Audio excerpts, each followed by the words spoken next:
Hey guys, Starfish Startler here. I got a member request for the F7F Tigercat, so let's take a look at it. Of the twin-engine heavy fighters out there, I do really like the way that it looks. I guess I just have a bit of a bias in favor of US Navy props. Unfortunately, it doesn't perform quite all that well in War Thunder. Compared to the Hornet, it climbs worse, it rates worse, it is slower, compresses earlier, and it gets lower air spawn, while also being at a higher BR. Not really sure why there are like 4 planes in the game that just have a higher air defense air spawn like the Hornet, especially since the Hornet probably would be fine with just the regular interceptor spawn. This plane does however feel a lot more ergonomic to use. It rolls and yaws much better, or I guess I should say that it rolls and yaws about a normal amount for a normal plane, and so it looks really good relative to the atrociously sluggish Hornet, so it feels a lot better to pull in and line up for shots. It also turns slightly tighter, and the flaps deploy at higher speeds, so you can get more use out of them in dogfights. It also takes much longer to overheat the engine, so I usually don't bother using mech at all. And also, this plane has an unnecessarily large ammo pool. 4 M.III 20mm with 800 rounds total, plus another 4 50 cals with 1600 rounds total. The guns all have the same fire rate, so the 50 cals will last twice as long. So if you want to harass somebody from a long distance, it's a good idea to split your guns and just fire your 50 cals. So, are these trade-offs with the Hornet worth it? Well, the general handling and the guns are much better, so it's much easier to push and dodge for head-ons as well as line up for potential shots. However, it's much less capable of securing that first energy advantage. I will say that this plane is probably a little bit better in defensive flying just because it maneuvers better, even if it doesn't speed as well. So if you enjoy purely running and gunning in situations where your team has the advantage and you're finishing off enemies that are distracted and in dogfights, then this plane can be quite good. But in any situation where your team isn't dominating or you don't have an altitude or energy advantage, this plane is once again not very useful apart from just pushing head-ons if the enemies even let you do that. You're not nearly as fast as the Hornet, and you compress pretty hard if you go past 600 kph, so you're also not quite as good at taking care of jets. Frankly, the F4U4B and the F8F-1B are both much better fighters with only a bit less firepower and no air spawn for a much better flight performance and so much better overall experience. The Matchmaker I played in was about the same as the Hornet, mostly just 6.0 to 7.0 matches, so I guess the 0.3 difference doesn't matter too much if you're all just gonna get thrown in the same hellhole anyways. And wow, this BR has got to be some of the least fun and least balanced in my opinion. There's a lot of bomber saturation with Ju-288s, G8Ns, HE-177s, a lot of bombers that are either fast, climb well, have deadly weapons, or are all of the above. And so they can just fly to space and become untouchable, and even if you can catch them, they're really annoying to deal with. In terms of fighters, there are a lot of over-tiered bricks like the LA-9 getting thrown in the same lobby as cracked dogfighters like the P-51H and Spitfires, and untouchable jets like Kikas and F-89s along with the occasional BI, whose only counter if you're in a prop is to just not fly more than 10 kilometers from your airfield. There is very little opportunity to get any interesting dogfights, since dogfights best occur when both planes are at least somewhat workable in the close range at medium speeds. But jets are just going to run from you, and you have no option but to run if you see a Spitfire. There's just way too much difference in capability and performance here, so overall, playing a not-so-fun plane at a not-so-fun BR is, well, not so fun. Playstyle is about the same as the Hornet. Climb, boom and zoom and energy fight, work your way from high altitude down low. If you don't care about dying, you could also Ooga Booga dive on the first guy you see, take a bunch of head-ons, do a bunch of third parties, and keep going until you die. And honestly, that's probably just going to be more fun than actually trying to make this plane work. Obviously, I played it pretty poorly against the BI there. I should have just dove and run as fast as I could, though that's still not a guarantee of surviving anyways, so I didn't really care too much. Not a fight really that I care to engage with. Alright, first match. I have managed to get the energy advantage over the enemies. There's a 2001 and a HE-162 that are below me. Both of them are pretty dangerous targets. The RE-2005 can very easily win a dogfight against me, and the HE-162 can run me down, so if I find myself at equal energy against them, then I'm screwed. Going in for a dive, he dodges, so I pitch back up to regain my energy. It's a VDM, so I have to be extra careful.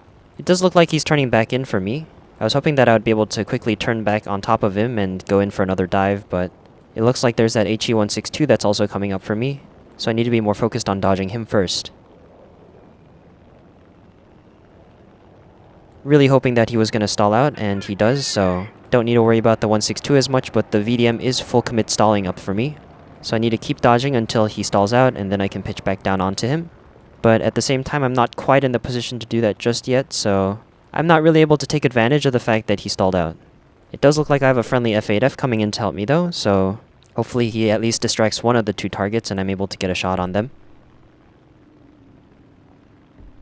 I'm diving on the 162. The F8F just made a pass on him, so hopefully he's a little distracted. I am willing to spray a little bit from a distance with this plane just because it has so much ammo and such good guns. VDM turns back in for a head-on. I wasn't quite able to react as quickly as I wanted to, so I end up losing half of my tail, but I should still be flyable to some extent. I am still able to turn, so that's good. There are some planes where your turning ability gets absolutely nuked if you lose even part of your tail. I did also crit something on him, but I'm not sure what exactly. I was going to dive on the 162, but he's not presenting an angle, and if possible, I would like to finish off this RE-2005, especially since he just took a head-on with the F8F and killed him. So he's definitely still a threat of some sort. It looks like he's missing a wingtip. I'm trying to line up for a shot here, but I'm not quite able to hit him from this distance, and he's diving down. And I'm compressing a lot right now. Probably because I lost half of my elevator, but this is full elevator right now, and it is not responding at all. I'm worried that I'm actually going to crash into the ground here. I need to drop throttle so that I'm below 600 kph so that I'm not compressing as much as I am right now. And it also looks like the VDM isn't quite in a position to dogfight either, but he is still maneuvering to some extent, so I need to make sure that I can take him out here. Still going past 600 kph, so I'm going to still keep my throttle low. Now that I'm slow enough to turn in for a good shot, then throttle goes back up, and I'm gonna go back in for the chase. He should definitely not be able to escape me. Okay, that took a lot longer than I thought it would. I am now, however, on the deck without any energy, so this is probably not going to end very well. I'm just gonna try and make it as quickly as I can back to my airfield. And on my return path, what do you know, there's another RE-2005 who seems to be crippled. And otherwise, my team is doing actually really well. It's just this RE-2005 and maybe one other guy left. It's also a Series 0 here, so it shouldn't be too difficult to get on his 6. He is not in any position to dogfight right now. So I guess this is the F7F's niche. It's running down enemies that are already damaged. It seems to be quite good at this.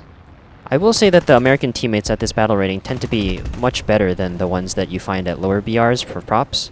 Perhaps the unparalleled performance of the P51H is good at attracting actually good players, as compared to the relatively inexperienced players that play most of the other US planes at lower BRs. You do still get a fair few number of people bombing in Corsairs and AD4s that spend the entire match ground pounding, but despite the horrendous balancing at this BR, at least I guess you can rely on the American teammates being slightly better. I realized the last enemy was a Ju-288, and figured that because I hadn't seen him in a while, he probably was coming in for another bombing run after rearming from his airfield. So I just decided to beeline him, and yeah, of all the planes at this battle rating, this plane is pretty good at taking out bombers, though I wouldn't say any more so than something like a Corsair or Bearcat. Okay, on to the next match. I've climbed up to high altitude, and here's a Tu-2 that is very conveniently in front of my face. It looks like my friendly is probably going to get to him first, but I might be able to get a shot in him. Very nice fire. Very nice, the rest of him. I guess this is at least a partial down tier from 5.7 to 6.7. The way I play probably isn't going to change very much. There's just going to be a lot more dogfighters as opposed to enemy jets that I can't catch. I wouldn't normally want to take an equal energy fight against the Mk.III, but I've got a lot of friendlies behind me. So this guy is probably not going to be able to respond specifically to me. He's also AFK, I think. It doesn't matter, because I whiff all of my shots. Very cool. It doesn't matter if you have really good firepower if you can't actually aim. But it looks like my friendlies are probably going to deal with him, so I'm just going to make sure that nobody else climbs up here while the rest of my team... okay, they already killed them. But I've got nothing better to do but to take more head-ons. Here comes this Yak-9, probably a UT. I don't really want to get one-shot by a potential 45mm, so I'm going to pull off. He didn't shoot at me at all, so I guess I didn't need to. I miss all of my shots anyways, so it doesn't really matter. But now that high altitude is cleared, there's not much left else to do but to just run and gun against all of these free targets that are below us. Man, if I was an enemy on the deck right now, I would probably be pooping my pants. We got the whole sky falling on them with Spitfires, P51Hs, F2Gs, J2Ms. If they manage to survive out of this, I would be very surprised. But there's this 109 that's separated. I'm going to try and go after him first. Our team seems to be doing perfectly fine over there, so no need to add to the pile right now. What this guy is doing on the deck, I do not know, but a free kill is a free kill. Somehow this Yak-3U is still alive despite the countless friendlies on him. I guess they just got done finishing off the other people, so I'm going to be able to take a shot there. I get a crit. Looks like it should be enough to put him in the ground. We also got an HE-162 coming in for a head-on, maybe. 162s are kind of annoying to deal with because they're such small targets, so I don't actually know if I'll hit this shot, but hopefully... Oh, he's actually just turning, so I might just be able to get on his 6. Or he's turning back towards us, actually. I'm not leading this correctly, am I? Yeah, my aim wasn't very good this match. I think part of it is also that even if this plane does handle a lot better than the Hornet, it still doesn't pull that much. So it can be a little awkward if you're trying to pull it really hard. But it is definitely a lot better than the Hornet. So if your aim is good, you can probably make this plane work a lot better than I can. The US M3 and 20mm are some of the best guns in the game. Last two enemies are a Yak-3U and a Ju-288 on their airfield right now. I did try to go after the Ju-288, but all I did was get a hit, since he was coming in with a lot more altitude and he just ran past me. Anyways, Yak-3U coming in, just taken off from the airfield. Let's see if I can hit this head on. He's just taken off and he's going slow, so I'm gonna guess I have to aim a little underneath him. Okay, that was pretty clean. And the Ju-288 decides to stay on the airfield for like 5 more minutes until the game registers him as inactive. He does try to take off last moment when he realizes that he's not going to be able to just sit the timer out. But anyways, that was a pretty clean match. I probably could have gotten like maybe 1 or 2 more kills if I could actually aim, but 5 is still pretty decent.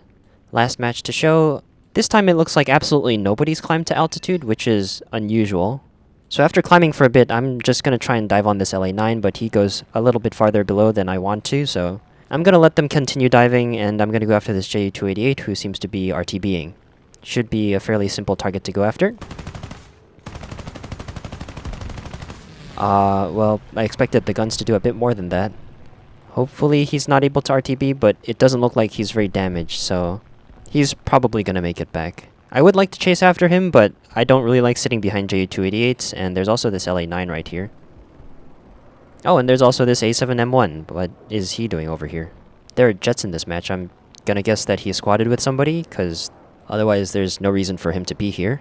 I should pretty comfortably be able to outrun him, but he does seem to have started with a lot of altitude, so he's actually very slowly gaining on me. I just need to keep diving, keep my speed up. Hope that his aim is not good and he's not able to snipe me from this distance.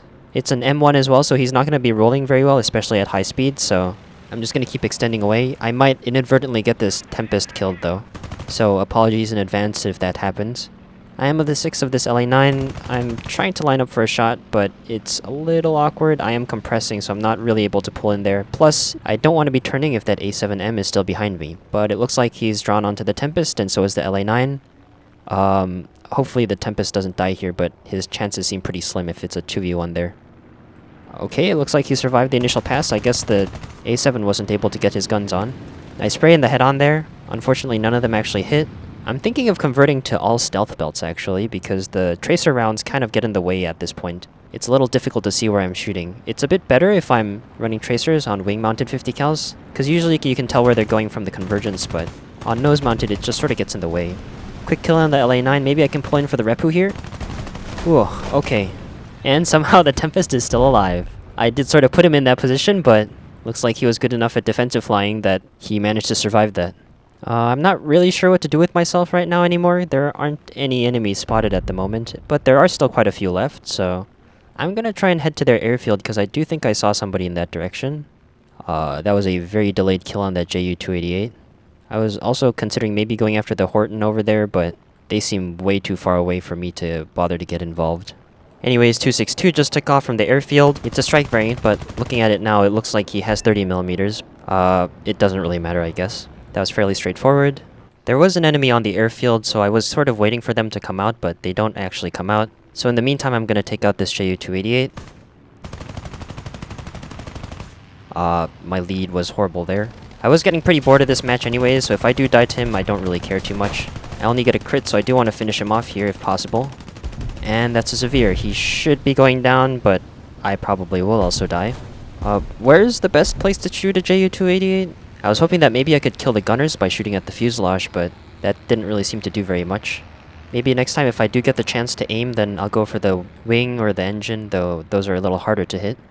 Very opportunistic LA-9 that just took off is going after me. Hopefully I can at least serve as bait so that my friendly can take him out. After I do die, they do eventually get him, but it takes a little longer. Another 5 kills, that's not too bad. I know I just said that was the last match, but I did actually want to try running full stealth to see if that would work well. This match also happens to be a full down tier. I think this is like the first time I've ever gotten a full down tier at this BR.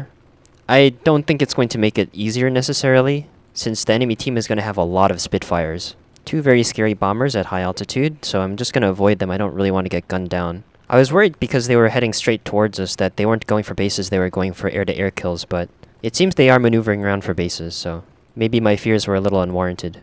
Either way, Talon 5-2 gets spotted below me. I do have some speed, so I'm going to pitch up, try and secure the energy advantage here. If he decides to pitch up for me, then I'm going to have an opportunity to energy trap him. And if he doesn't, then I'm going to be able to get on his 6. But it doesn't look like he's pitching up for me. It looks like he's just flying straight, so I'm going to try and drop down on him. He's definitely noticed, so he's turning, but he's turning upwards, which is going to make it really easy for me to just get a shot as he slows down. Probably spent more rounds there than I needed to, but I was still getting used to the stealth aim. And now the more difficult part, there are multiple Spitfires at high altitude, which are going to be pretty difficult to deal with. First of all is this Spitfire. I would have liked to start with an energy advantage, but he is closing on me, and I'm not actually sure if I'm able to outclimb him at this altitude, so probably better to just level out and fly straight. I'm pretty sure that I should at least outspeed him. And here comes a second Spitfire off to my left. I'm going to turn a little bit to make sure that he isn't able to approach me so quickly. If it was just that one Spitfire, I might have tried to stall up and then loop on over him if I was able to get the energy advantage, or at least push a head-on, but right now it seems a little risky to take a head-on with one of them while the other one can potentially just get on my 6, so right now the only real option I have is to run. Maybe that Corsair will be able to help if I keep dragging these two. Okay, looks like the first one has pulled off. The second one is still a little too close for me to head on, so I'm just gonna keep extending away. And yeah, at this point I am outrunning him, so I should be able to get enough distance soon. The Spitfire is going after the Corsair, and that is not a fight that the Corsair can win. Hopefully he knows that and takes the head-on and then dives away. Spitfire on my 6, though, has now finally pulled off, so I'm going to actually pull in. He is actually going to turn back for me, so let's put these stealth belts to the test.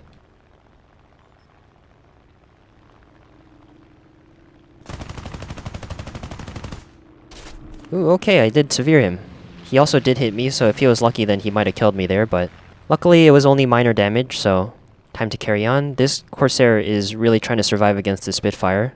I have to try and get to him before the Spitfire kills him. This is a bit of an awkward angle, though.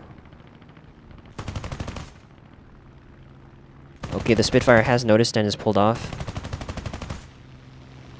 Okay, yeah, I can't really follow that. Plus, I'm going past my 600 kph compression limit, so my plane is not turning very well. This is me pulling full elevator right now, and it is not maneuvering.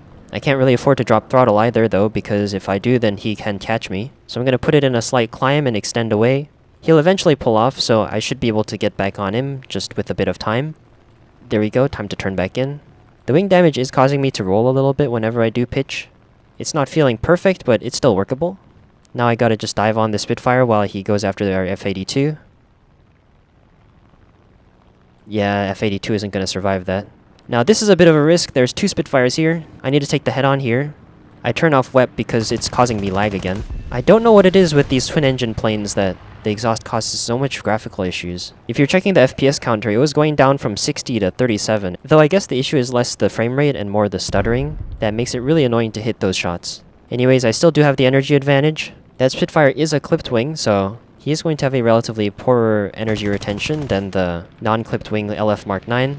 Also, there's a friendly here to make sure that he continues dodging, so actually getting him to die is probably not going to be too difficult. I just want to make sure that it's my kill. Okay, yeah, he's going really slow. I do still have a lot of ammo left, so maybe I can try and go for a snipe here, though I really have no idea how much I should be leading here, so these are probably all just gonna miss. Okay, he's turning. Maybe I can stick on him here. Just get a shot in. Critical, severe, nice. Okay, so the stealth belts actually do feel pretty good. Lets the enemies come in a little harder in the head-ons than they normally would, so I'm guessing it'll be a little easier to secure kills, though it is also a risk, since there's also a good chance that you also get shot out, considering you're much larger than just a single-engine plane, and your maneuverability isn't the best, even if it is better than the Hornet. But when this plane works, it does actually feel pretty good. Would I say it's so much so that it should be a higher BR than the Hornet? Probably not. Maybe the Hornet needs to go up. But I mean, at the same time, this entire BR range is a mess anyways, so moving around one or two planes isn't really going to fix the core problem that's going on over here. But that'll be all for now. I'll see you guys in the next one. Bye-bye. Come on, Flynn. It's okay, baby. Take a few steps.